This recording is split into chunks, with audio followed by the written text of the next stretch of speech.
நான் வணங்கும் திருச்செந்தூர் முருகன் அருளி அகற்றியலார் இயற்றப்பட்ட அந்த இனிய நூல் குமாரசாமியத்தினுடைய மூல நூலினுடைய அடிப்படையிலே ஒவ்வொருடைய நட்சத்திரம் என்ன எப்படி என்பதை அதில் குறிப்பிடப்பட்டுள்ளது. இது மிகப்பெரிய ஒரு மூல நூல். இந்த மூல நூல் ஒவ்வொருடைய நட்சத்திரங்களை வைத்து அந்த நபர் எப்படி இருப்பார், என்ன செய்துவார், எப்படி செய்து கொண்டிருப்பார், வாழ்க்கையில் எப்படி இருப்பார் தெளிவாக குறிப்பிட்டு. ஏன்னா இது முருகன் அருளி அகத்தியரால் இயற்றப்பட்ட நூல், தமிழ் நூல். உங்களுக்கு நிறைய ஜோதிடர்களுக்கு தெரிஞ்சிருக்கும். இருந்தாலும் உங்களுக்கு நான் சொல்கிறது என்ன, ஒரு குறிப்பிட்ட ஒரு நட்சத்திரம் அந்த நபரை எப்படி இயக்கும் அப்படிங்கிறது தான் இருக்குது. பொதுவாக முதல்ல நம்ம ஜோதிடத்தில் அஸ்வினி டு, அதாவது அஸ்வினியிலிருந்து ரேவதி வரலும் இருக்கக்கூடிய 27 நட்சத்திரம், ஒவ்வொரு நட்சத்திரத்துக்கு 4 பாதங்கள் கொடுத்து நம்ம ஜோதிட நூலில் வழிவகுத்துருக்குறாங்க. அப்போ அந்த நட்சத்திரத்தில் என்னென்ன செய்து அப்படிங்கிறத முதல்ல நம்ம என்னென்னா ஒரு குறிப்பிட்ட, ஏன்னா 27 நட்சத்திரத்தை கொடுக்கறதுக்கான கால அளவுகள் இங்கே எங்களுக்கு கொடுத்துருக்க மாட்டாங்க. ஒரு குறிப்பிட்ட நட்சத்திரத்துக்கு மேலே சொல்கிறேன்னா உங்களுக்கு அவர்கள் எப்படி இருப்பார்கள் என்று. இங்கே உள்ளே வந்த உடனே, ஏன்னா நான் ஒவ்வொரு இடத்துக்கும் போகிறோன்னா அந்த நட்சத்திரம் அங்கே எப்படி எப்படி இருக்கும்னு சொன்னேன். உள்ளே வந்த உடனே ஒருத்தர் கேட்டார், சார் நான் ரேவதி நட்சத்திரம். எடுத்தோன்னே அவர் கடைசியாக போய் நின்னார். என்னது எடுத்தோன்னே கடைசி நட்சத்திரத்தை கேட்குறார். நான் ரேவதி நட்சத்திரம் சார், எப்படி இருப்பேன். அப்போ அந்த ரேவதி நட்சத்திரம், ஐயா வணக்கம், வாங்க வாங்க ஐயா, வாங்க ஐயா, உயர்ந்து தங்கபாண்டியன் அவர்கள் உங்கள் கைத்தட்டுடன் மேடைக்கு வருகிறேன்.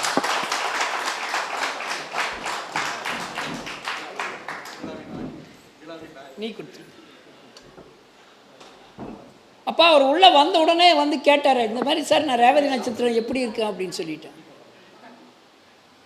அப்போ இந்த ரேவதி நட்சத்திரத்துக்குரியவர் தன்னுடைய குணநலங்கள்னு பார்த்தேன்னு வைங்க, தனக்குன்னு ஒரு பாதையை வகுத்துக்குவாங்க. எனக்கு நான் இப்படி தான் இருப்பேன், யார் சொல்லி கேட்க மாட்டேன். ஆனால் அவர்கள் பாதை சரியாக இருக்கும். தெளிவாக முடிவெடுப்பார்கள். முடிவெடுத்து மற்றவர்கள் அதை சொல்லும் பொழுது, இல்லை என்னுடைய பாதை இதுதான், நான் இப்படித்தான் இருப்பேன்.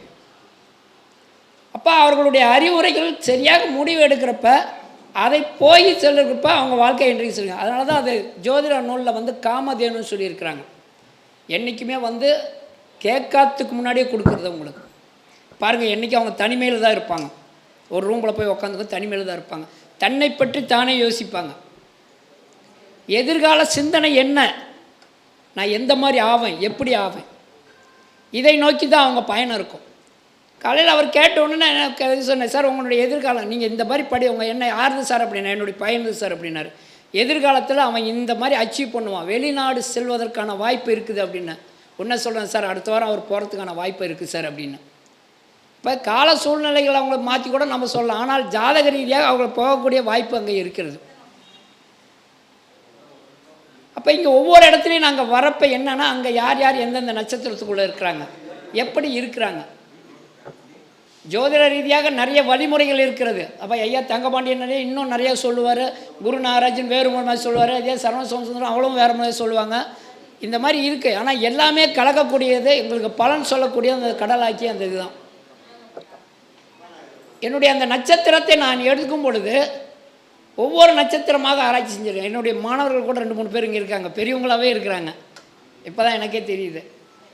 அப்போ அவங்க அந்த நட்சத்திரத்தில் என்னவா இருப்பாங்க. ஒரு நட்சத்திரம் அஸ்வினி நட்சத்திரத்தில் ஒருத்தர் பிறந்திருக்கிறாங்க அப்படின்னாவே அவங்க வீட்டில் யாரோ ஒருத்தர் மருத்துவத்துறையில் இருப்பாங்க. அப்போ மருத்துவத்துறையில் யார் இருக்கிறாங்க சார், இந்த மாதிரி இருந்தால் நீங்கள் அஸ்வினி நட்சத்திரம். அவங்க வீட்டில் அஸ்வினி நட்சத்திரம் பிறந்துட்டாவே திருவாதிரைங்கிற ஒரு நட்சத்திரத்தில் யாரோ ஒரு குடும்பத்தில் யாரோ ஒருத்தர் இருப்பாங்க. இப்போ இந்த மாதிரி இருக்கக்கூடிய அவங்க ஒவ்வொருத்தரும் இணையாகக்கூடிய, ஒருத்தருக்கு ஒருத்தர் சப்போர்ட், அப்போ தான் இருக்க முடியும். ஒரு குடும்பத்தில் பார்த்தீங்கன்னா சப்போர்ட்டாக இருக்காது. வந்த காலகட்டத்திலேருந்து, அந்த குடும்பத்துக்குள் வந்த காலகட்டத்திலேருந்து பிரச்சனையாக இருக்கும். அப்போ என்னன்னா, இந்த நட்சத்திரத்துக்கு அந்த நட்சத்திரத்துக்கு குணாதிசயங்கள் மாறுபட்டு இருக்கும். அப்போ 2 பேரும் ஒரே வீட்டில் இருக்கிறதுக்கான, அதனால தான் திருமணம் பண்ணோன்னா கொஞ்சம் வெளியே இருந்துருக்காங்க. அது அந்த மாதிரி நட்சத்திரங்களில் சேராது உங்களுக்கு, கொஞ்சம் அப்படியே தள்ளி தனி குடித்தனம் போயிடுங்க அப்படின்னு நாங்கள் சொல்லுவோம். அப்போ எப்போ நாங்கள் சொல்கிற அந்த அறிவுரைகள் ஒரு ஜோதிடர்கிட்ட போய் கேட்குறப்ப அந்த அறிவுரைகள் என்ன அப்படின்னா தெளிவாக தான் சொல்லுவாங்க. நாம் தான் சரிவர எடுத்துக்கிறது இல்லை. சரி வரும். அந்த விதத்தில் வந்து நட்சத்திரங்கள் இன்னும் இருக்குது. ஒரு திருமணத்தை நாம் பார்க்கும்பொழுது இந்தந்த நட்சத்திரம் இந்தந்த திருமணத்துக்கு சேரும். தசவித பொருத்தம், அதாவது 10 பொருத்தத்தில் 8 பொருத்தம் நட்சத்திரத்தை அடிப்படையில் தான் சொல்லணும்.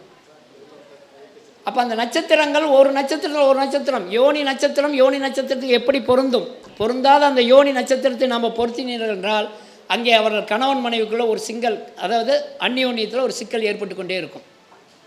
அப்போ தான் நீங்கள் தெளிவாக அங்கே ஒவ்வொரு ஜாதகத்தையும் போய் ஐயா எனக்கு இந்த நட்சத்திரத்தில் வேணும், இந்த நட்சத்திரத்தில், அதனால தான் முதல்ல குறித்து கொடுப்பாங்க பாருங்கள், இந்தந்த நட்சத்திரம் சேரும் ஜோதிடர் போனோன்னு. அப்போ அந்த நட்சத்திரத்தை பார்த்து இவர்கள் முதல்ல அந்த திருமண காலகட்டத்தில் சேர்ந்துட்டாங்கன்னா சிறப்பு இல்லை. அந்த பிரச்சனையை நம்ம சந்திக்காத அளவுக்கு பார்த்துக்கலாம். உங்களுக்கு ஒரு சில வந்து என்னென்னா சேராத நட்சத்திரங்கள் இருக்கும். ஆனால் என்னன்றாங்க, சார் என்னுடைய சொந்தம் பிள்ளைக்கு பிடிச்சிருச்சு, என்ன பண்ணுறது, காலங்கள் அப்படி இருக்குது அப்படின்லாம் வேண்டவே வேண்டாம். பொருந்தலை அப்படின்னு ஒரு ஜோசிக்காரர் சொல்லிட்டாங்கன்னா விட்டுடுங்க. ஏன்னா அவர் ஏதோ ஒரு விதத்தில் தான் சொல்லியிருப்பார். உண்மையை சொல்கிறதுக்கு கொஞ்சம் பயமாக இருக்கும், மறைச்சி சொல்லிடுவார். அப்போ நாம் என்னன்னா அவர் பொய்ன்னு சொல்கிறோம், அது இல்லவே இல்லை. அப்போ அந்த உண்மையை மறைக்கும் தன்மை இருக்குன்னு, சேராதுன்னா சேராது. நான் என்னுடைய இதுக்கு வரப்போ இந்த நட்சத்திரம் சேர திருமணமே பண்ணாதீங்கன்னு ஒரே வார்த்தையை சொல்லிட்டு விட்டுடுவேன். இதை வந்து மறுபடியும் கேட்காதீங்கன்னா கூட சொல்லுவேன். ஏனென்றால் அவர்கள் வாழ்க்கையை நம்ம கையில் ஒப்படைக்கிறாங்க. அப்போ ஒப்படைக்கக்கூடிய அந்த நட்சத்திரங்கள் எப்படி இருக்க வேண்டும் அதைத்தான் நாம் பார்க்குறோம் ஒவ்வொருத்தரும். நான் வந்து இதை வந்து ஜோதிடர் மத்தியில் தான் இப்போ பேசிகிட்டு இருக்கிறேன். பொதுமக்கள் கொஞ்சம் இருந்துச்சுன்னா கொஞ்சம் புரியலைன்னா கூட நீங்கள் வந்து பக்கத்தில் இருக்க ஜோதிடர் கேட்டு தெரிஞ்சுக்கோங்க. ஏன்னா பொதுமக்கள் நிறைய இருக்கிறீங்கன்னு நினைக்கிறேன் நான். அதனால் கொஞ்சம் தெரிஞ்சுக்கோங்க. உங்களுக்கு நட்சத்திரம் என்பது நீங்கள் கோயிலுக்கு உள்ளே போன உடனே முதல்ல நீங்கள் கோயிலுக்கு போனோன்னா கடவுள் கேட்குறது உன்னுடைய நட்சத்திரம் என்ன, அதற்கு தான் நீங்கள் அர்ச்சனை பண்ணுவீங்க. உடனே உங்களுக்கு சந்தேகம், ஒரே நட்சத்திரத்தில் 10 பேர் இருக்கிறாங்களா? அல்ல, அது அப்படி இல்லை. நீங்கள் தொட்டு மலர்களால் தொட்டு நீங்கள் கையை கொடுக்குறப்ப உங்கள் நட்சத்திரம் உங்களை மட்டும் கடவுள் எடுத்துக்குவார். அப்போ உங்களுக்கு மட்டும்தான் எந்த மாதிரி அருள் கொடுக்கணும்னு சொல்லி அந்த மாதிரி அருள் கொடுப்பார். அப்போ ஒவ்வொரு நட்சத்திரத்திற்கான கோவில்கள் இருக்கிறது.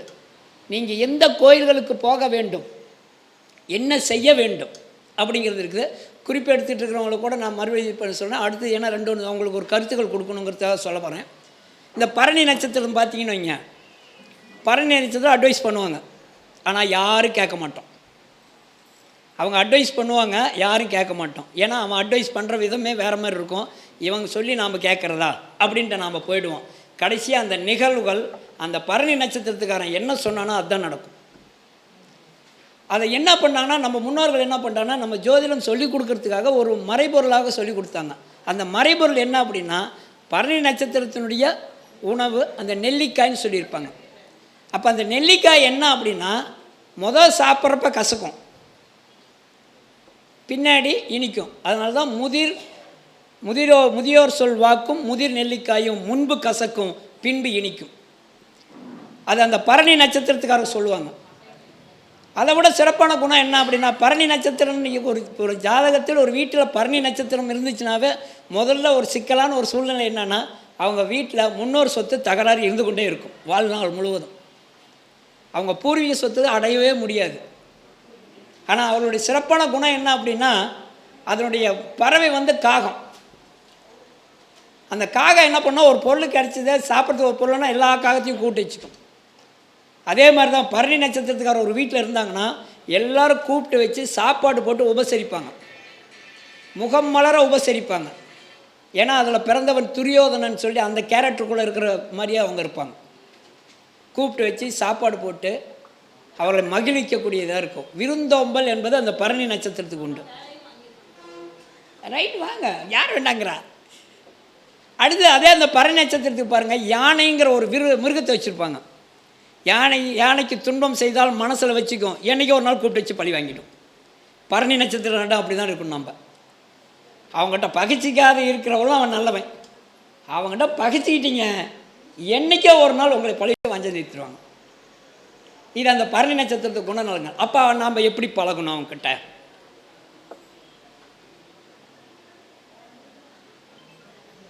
அடுத்தது நிறையா இந்த கிருத்திகை நட்சத்திரத்துக்கு மேடையில் நான் சொல்லவே கூடாது அப்படின்னே சொல்லிவிட்டாங்க. ஏன்னா அது உண்மையாக இருக்கிறதுனால நீ சொல்லாத அப்படின்ட்டாங்க. கிருத்திகை நட்சத்திரத்தில் ஆண் பிறந்தாலும் சரி பெண் பிறந்தாலும் சரி வாழ்நாள் முழுவதும் ஒரு சிக்கலை சந்தித்து கொண்டே இருப்பார்கள். ஒன்று முடியும், அடுத்தது வந்து நிற்கும், அடுத்த நாளே வந்து நிற்கும். இது கிருத்திகை நட்சத்திரத்துக்காரனுடைய குணநலங்கள். ஒவ்வொரு பிரச்சனையாக சந்திச்சுட்டு போயிட்டுருப்பாங்க. ஆண்களும் சரி பெண்களும் சரி. பெருக்காக பெண்கள் திருமணம் ஆன உடனே சந்திப்பாங்க. அடுத்து இந்த மிருகசீரிடம், இது எந்த ஒரு கிரகம் இருந்தால் 9 கிரகத்தில் 1 நின்னாலும் இது நடக்கும். மிருகசீரிட நட்சத்திரம், ஒரு மிருகசீரிட ஒரு நட்சத்திரத்தில் யாராச்சும் அந்த வீட்டில் பிறந்துட்டாங்கனாவே அந்த வீட்டில் அந்த யாரோ ஒருவர் காதல் திருமணம் பண்ணியே ஆக வேண்டும். அந்த ஜாதகரோ அல்லது அந்த குடும்பத்தில் இருக்கிற யாரோ ஒருத்தர். அழகான தோற்றம் உடையவர்கள். மிருகசீரிட நட்சத்திரம் எப்பவுமே அழகு இருக்கும். எந்த மாதிரி ட்ரெஸ் பண்ணிட்டு போனாலும் அழகாக இருப்பாங்க. காலையில் தூங்கி எழுந்திரிச்சவா நல்லா இருப்பாங்க, ஃப்ரெஷ்ஷாக இருப்பாங்க. அதுதான் மிருகசீரிட நட்சத்திரம். சந்திரன் அதுக்குள்ளே இருந்தவர். சாதாரண விஷயம் கிடையாது. 27 நட்சத்திரத்தையும் கட்டி காத்தவர் சந்திரன். ரோகிணியும் ரேவதியும் வந்து அவங்களுக்கு ரொம்ப பாசம். அது என்ன அப்படின்னா, சந்திரனுக்கு பிடிச்சது என்ன அப்படின்னா, தன்னுடைய குழந்தையை வளர்த்ததுனால இந்த 2 நட்சத்திரத்துக்கு மேலே பாசம். ஆனால் எல்லாத்து மேலேயும் பாசம் இருக்கும். ஒரு 5 குழந்தைங்க இருக்குதுன்னா ஒரு அம்மாவுக்கு பாருங்கள், அந்த கடைசி குழந்தை தான் அதிகமாக பிடிக்கும். அதுக்காக மற்ற 4 குழந்தையும் பிடிக்காதுன்னு சொல்லக்கூடாது. எல்லா குழந்தைங்களும் பிடிக்கும். அது மேலே ஒரு சிறிய பாசம் எக்ஸ்ட்ரா இருக்கும். அவ்வளோதான், வேறு ஒன்றும் கிடையாது. அதனால தான் அந்த ரோகிணி நட்சத்திரம் அப்படின்னு வந்துச்சுனாவே ஒரு சில அந்த அழகுங்கிறதும் வந்துடக்கூட. ஆனால் ரோகிணி நட்சத்திரத்தில் அடுத்து நான் வரிசையாக போயிட்டுருக்கேன். ரோகிணி நட்சத்திரத்தில் நீங்கள் இப்போ காலையில் ஒரு பெரிய விவாதமே அங்கே வெளியே நடத்திட்டோம். ரோகிணியில் பிறந்துச்சுனாவே அவங்க அந்த குடியிருக்கும் வீடு, இடம் சம்மந்தப்பட்டது. குடியிருக்கிற வீடு அல்லது தான் வாழும் இடம், வசிக்கும் இடம், இதெல்லாம் பார்த்தீங்கன்னா ஒரு சில சிக்கலை சந்தித்து கொண்டே இருப்பார்கள். காலைல முடிச்சோடனே கேட்டேன், உங்களுக்கு ரோகிணி நட்சத்திரமா, வீட்டை காலி பண்ணிட்டீங்களா? இல்லை சார், நானும் காலி பண்ணுறதுக்குன்னு 5 வருஷம் தடுமாறேன், இன்னும் காலி பண்ண முடியல அப்படிமா. அல்லது வீடு வாடகை கிடைக்காது. ஒரு வீட்டை விட்டு இன்னொரு வீட்டுக்கு போனான்னா வீடு இல்லாத அலைவாங்க. அல்லது சொந்த வீட்டிலே பிரச்சனை இருக்கும். ரோகிணி நட்சத்திரத்துக்காரர் பாருங்கள், கோடி கணக்கில் சொத்து இருக்கும், 10 பைசா அவனால் அனுபவிக்க முடியாது.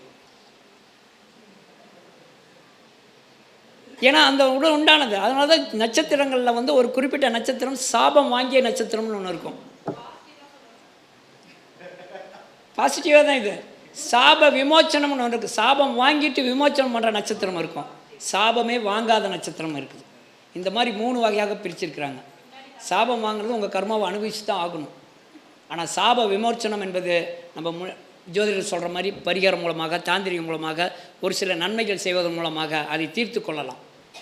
அதைத்தான் நான் அந்த குமாரசாமி நூலில் வந்து கடன் வாங்கும் நட்சத்திரம், கடன் வாங்கி தீர நட்சத்திரம், கடனை தீர்க்க நட்சத்திரம், இந்த 3மே கொடுத்துருக்குற அந்த இடத்துல தான் கொடுத்துருக்காங்க.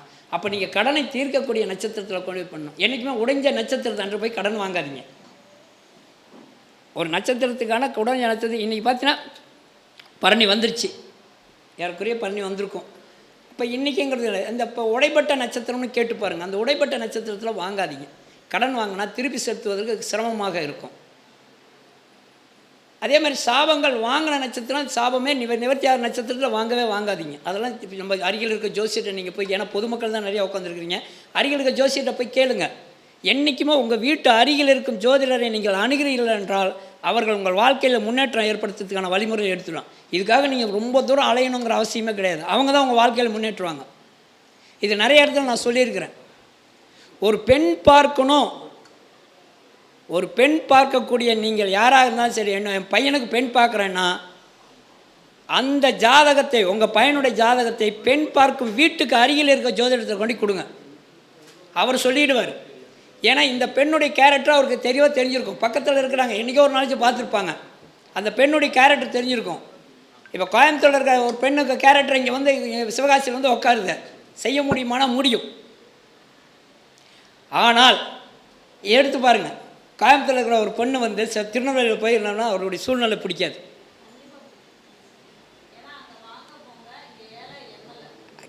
எப்படி வேணாலும் இருக்கும். சென்னை விழுப்புரத்தில் இருப்போம், கோயம்புத்தூரில் இருக்க முடியாது. இதெல்லாம் நடைமுறை சாத்தியம். என்றைக்குமே திருச்சியில் இருக்கிற பொண்ணு சென்னைக்கு போச்சுன்னா இப்போ முடியாது, திரும்பி வந்துடும். இது உங்கள் வாழ்நாளில் எடுத்து பாருங்கள். இடம், அந்த பொண்ணுகிட்ட கேளுங்க, எங்கள் மாமனார் குடும்பம் சூப்பர், அது எல்லாமே சொல்லும், அந்த இடம் தான் எனக்கு பிடிக்கல, அவங்க வீடு என்ன அப்படி இருக்குது, அதுதான் பிடிக்கல, இப்படின்ட்டு வரும். அது அந்த இடத்துக்கு தகுந்த மாதிரி. இதைத்தான் நாங்கள் என்ன சொல்கிறோன்னா, ஒரு பெண் எந்த இடத்துல வாழ்ந்தாங்க அந்த இடத்துல கொண்டு போய் மாப்பிள்ளை ஜாதகத்தை கொடுங்க. அவன் சொல்லிவிடுவான், இந்த பெண் இந்த ஊருக்கு போனால் சிறப்பாக வாழ்வாங்களா, முதல்ல அது பார்க்கணும், அப்புறம் தான் மனப்பொருத்தம். ஏன்னா இடம் விட்டு இடம் என்றைக்குமே ஒரு பெண் தான் தன்னுடைய வாழ்க்கை எல்லாத்தையும் துறந்து எல்லாமே இன்னொரு சூழ்நிலையை வாழக்கூடிய ஒரு பெண்ணாக இருக்கணும். அந்த சூழ்நிலை வாழ்வாளா அப்படிங்கிறது நம்ம பார்க்கணும். நிறைய நாங்களும் ஆராய்ச்சி பண்ணிட்டோம். கோயம்புத்தூருக்கு சிவகாசியும் கனெக்ஷன் இருந்துக்கிட்டே இருக்கும், எப்பவுமே இருக்கும். இப்போ இல்லை, எடுத்து பாருங்கள், கோயம்புத்தூருக்கு சிவகாசி இருந்துக்கிட்டே இருக்கும். அதிகமாக பஸ்ஸு சிவகாசி கோயம்புத்தூருக்கு நிறையா இருக்கும் பாருங்கள். இதெல்லாம் ஏற்கனவே நாங்களாம் பார்த்து ஆராய்ச்சி பண்ணது தான்.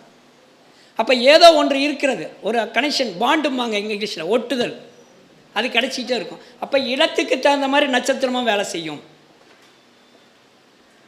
இந்த மாதிரி இருக்கிறப்ப நாம் போய் கொடுக்கலாமா, பெண்களை அதிக தூரத்துக்கு கொடுக்கலாமா? அதனால தான் இன்றைக்கி என்ன பண்ணிட்டாங்கன்னா, மீண்டும் ஒரு விழிப்புணர்ச்சியாக எனக்கு பக்கத்திலே இருந்தால் போதும், சொந்தக்காரர் இருந்தால் கூட போதும்.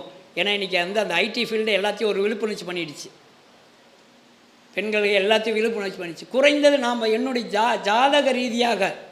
ஜாதக ரீதியாக ஒரு ஆணுக்கும் பெண்ணுக்கும் 2.5 வருடம் வித்தியாசம் வேண்டும். ஆனால் இன்றைக்கி யாரும் நம்ம பார்க்குறதில்ல. எடுத்து ஐடியில் ஒர்க் பண்ணுறாங்களா, தனக்கு சமீபமாக இருக்குதா, கல்யாணத்தை பண்ணி வச்சுட்டு போகிறீங்க, சிக்கலை சந்திச்சுட்ருக்கோம். ஏன்னா கிரக நிலை ஒன்றாவே இருக்கும். ஏதோ ஒரு பிரச்சனையை ஆள் கொடுக்குறப்ப வாழ்க்கையில் ஒரு பிரச்சனை வந்துடும். அதனால தான் நீங்கள் உங்கள் குழந்தைகளோ, உங்கள் பெண் குழந்தைகளாகட்டும் ஆண் குழந்தைகளாகட்டும், திருமணத்தை கொடுக்கும் பொழுது நீங்கள் குறைந்தது இருவருக்கும் வயது ஓட்டம் 2.5 வருட காலங்கள் இருக்கணும். ஆணுக்கு 2.5 வயது அதிகமாக இருக்க வேண்டும். அதை பார்த்து நீங்கள் கொடுங்க. அப்புறம் தான் நட்சத்திரங்கள், பொருத்தங்கள் எல்லாமே பார்க்கணும். குறிப்பாக ஒரு 3-4 முக்கியமான நட்சத்திர பொருத்தங்கள் இருந்தால் போதும், நீங்கள் திருமணத்தை கொடுத்துக்கலாம். உங்களுக்கு பெருசாக நீங்கள் ஒன்றும் பதிவு பண்ண வேண்டியதில்லை. ஏன்னா இன்றைக்கி கேட்குறவங்க கேட்குறங்க என்னங்க, எனக்கு சம்மந்தி பொருத்தம் இருக்குதான்னு கேட்குறாங்க. 2 பேரும் அவங்க வாழ்கிற மாதிரி, 2 பேரும் அவங்க வாழ்கிற மாதிரி இந்த சம்மந்தி எடுத்துகிட்டு போய் அவங்க கேட்டு எனக்கு அவருக்கு சம்மந்தி பொருத்தம் இருக்குதா அப்படின்னு கேட்பாங்க. இது எல்லாம் இருக்குது. கணவன் மனைவி இந்த காலகட்டம் 18 வருடம் பிரிஞ்சிருக்கக்கூடாது.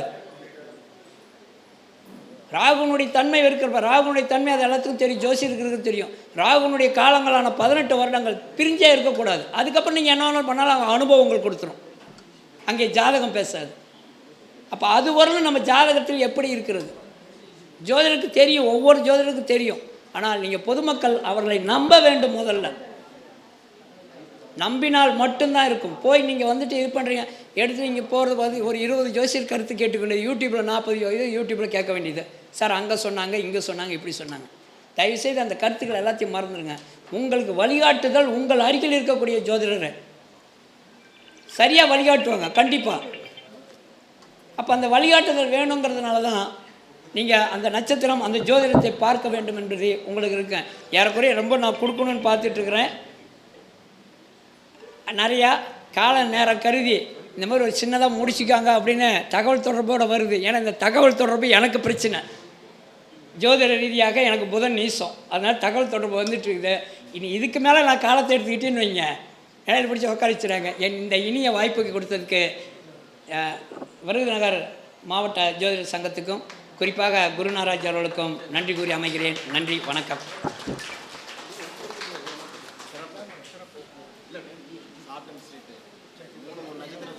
சக்கரவர்த்தி என்ற பட்டம் வழங்கி கௌரவிக்கப்படுகிறது.